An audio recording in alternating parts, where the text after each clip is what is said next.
One of the best ways to determine the fair market value before the flood and the fair market value after the flood is to get an appraisal. I did some research and I found in Middle Tennessee you can get a home appraisal for about $450 to $500. If you're talking about a loss of $25,000, $50,000, or $75,000, it'll save you a lot of trouble to get an appraisal, and there are certainly competent appraisers who can do this kind of work. Alternatively, if you don't want to get an appraisal, you can sometimes prove your loss by keeping records of your repair and cleanup costs.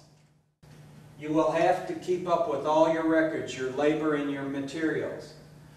A disadvantage of proving your loss this way is you will have to wait till the end of your construction to assemble all your documents. Whereas if you use an appraisal, you might be able to claim your loss earlier if you amend your 2009 return. In addition, this method will not allow you to add the cost of work you perform or work volunteers perform on your house, so that if you have volunteers come in and tear out sheetrock and remove different items, amounts that you would normally have to pay for, you won't be able to claim them because you won't have any documents showing that you paid for that. So there are advantages to an appraisal, because an appraisal will capture the entire loss, where this might miss volunteer work. Now we're going to turn to the documents for a vehicle. Of course, you probably remember what you paid for your car or truck, but you might be able to locate documents at the car dealer or the finance company or the insurance company. In terms of the fair value of your car, immediately before the loss, you could go to Kelly's Blue Book or NADA or Evans to get the fair value before, and your insurance company will probably have information about the fair market value after. Now, of course, many of you lost your possessions, furniture, and belongings in the flood, and you can claim these on IRS forms by listing them out and putting what your cost was. You might rely on your bank records or credit card statements, and of course valuing them after the flood, especially if they're a total loss, is difficult. But the Salvation Army has a valuation guide that's online that has all kinds of numbers related to shirts and socks and dresses and furniture, and I recommend you take a close look at those values. You have to be reasonable, or the IRS is probably going to challenge your valuations.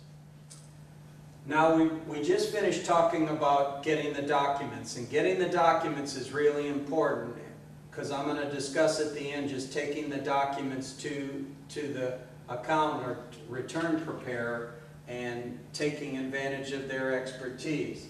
But one of the issues you're going to have to discuss with your accountant is whether to claim your loss in 2009 or 2010. Normally, when an event like a fire or storm damage occurs and you're not in a federal disaster area, you must claim it in the year that it occurred. In this case, that'd be 2010. But because the 46 counties are disaster relief areas, you can claim it in either year.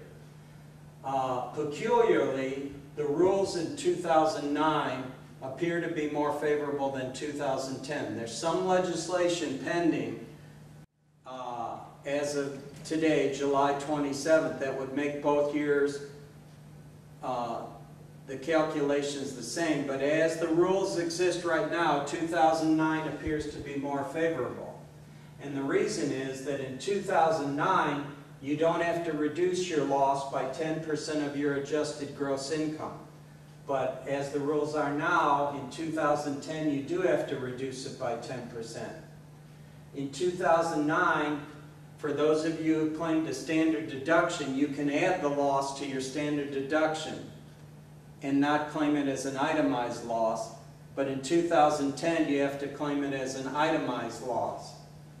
Again, legislation is pending to make the rules the same for 2009 and 2010.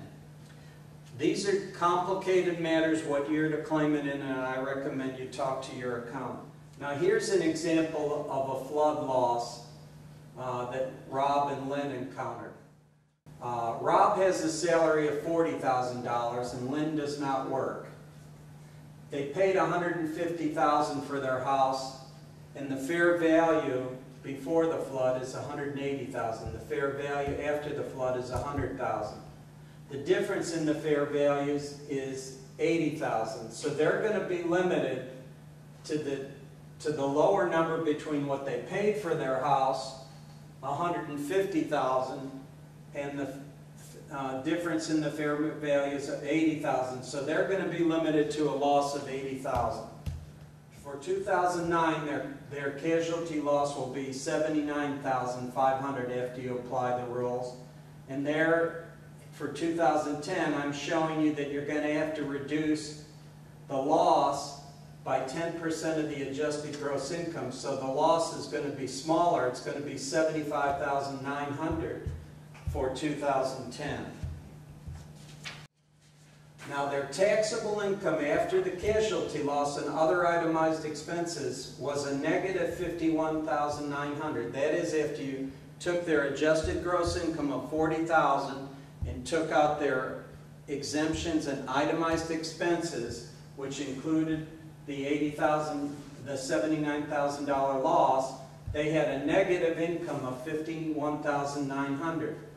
Now that's really important because they can carry that loss back 2 or 5 years as a net operating loss, or carry it forward 20 years.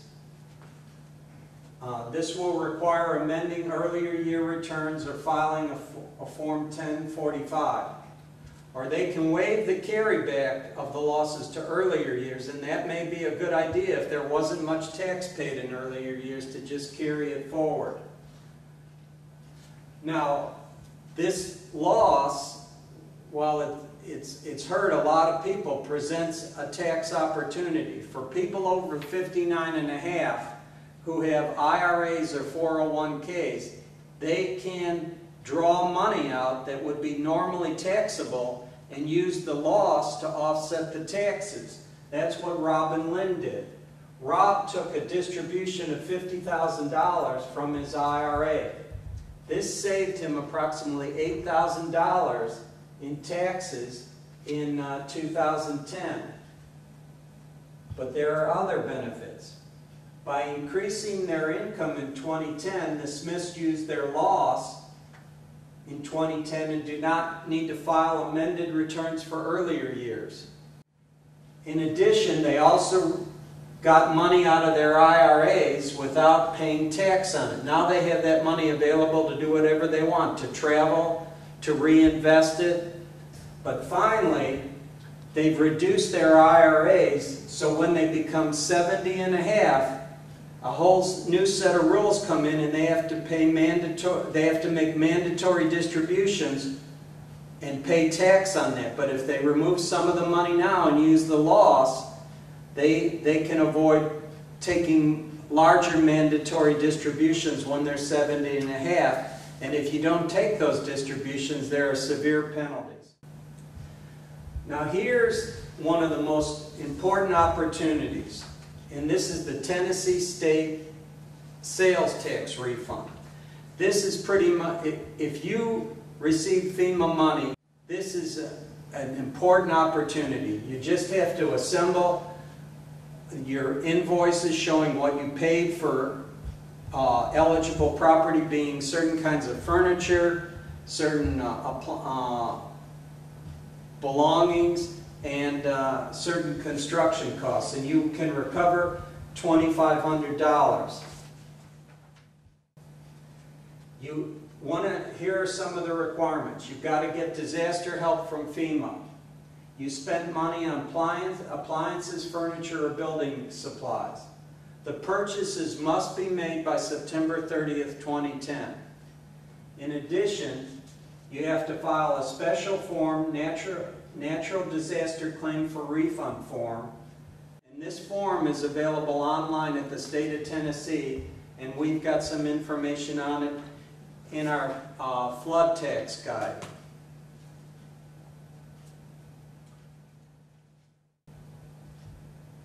There's the website for the state of Tennessee.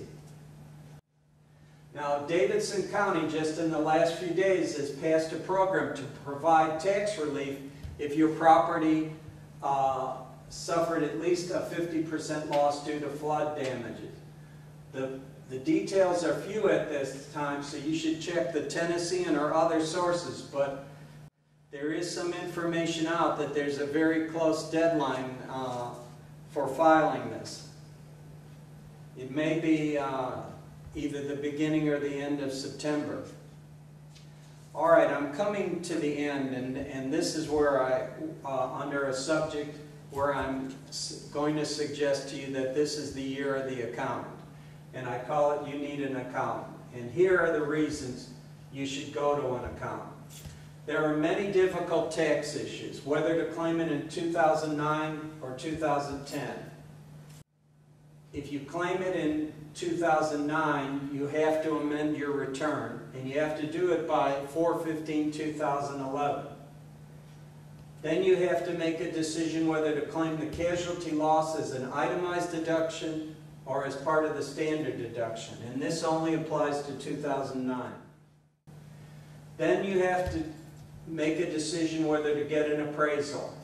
I think if you're claiming a large loss on your residence, that you should give serious thought to this, because you'll get a nice report from the appraisal, and you won't have to keep up with all of the costs of labor and every time you went to Home Depot or Lowe's, and it could be lots of documents. You'll get the appraisal quickly and you'll know what your loss is. Your accountant will be able to discuss with you what documents you need to get to prove your loss to the IRS. And he or she will also have a good idea of what documents are necessary to send to the IRS. You're not going to send all your documents relating to your repairs, and you may not need to send the appraisal, but the accountant has the kind of experience to make that decision. An important point is, do you know which IRS forms to fill out and how to fill them out? If you claim a loss carryback, you're going to have to fill out either an amended return or Form 1045, which deals with net operating losses. And there's a whole set of rules relating to net operating losses that are very difficult. The other thing is that the accountant should have current information about deadlines. And in some of these cases, if you miss the sales tax form deadline on November 30th or some of the other deadlines, you're going to have no recourse. You have to file your forms timely. We saw how Rob and Lynn reduced their taxes and increased their ready cash by a $50,000 withdrawal from their IRA. This is an important thing for people who are in a position to withdraw money from their IRA or to sell some stock this year and take a gain, that it may be a very good year to do that. There may be other strategies to discuss with your accountant. So I tried to, this morning, to explain how to locate documents. I talked about getting an appraiser, and I talked about the importance of going to an accountant. Again, we have a helpful tax guide on our website. I've enjoyed making this presentation, and I hope you'll go to our website, and I wish you the best of luck. Thank you.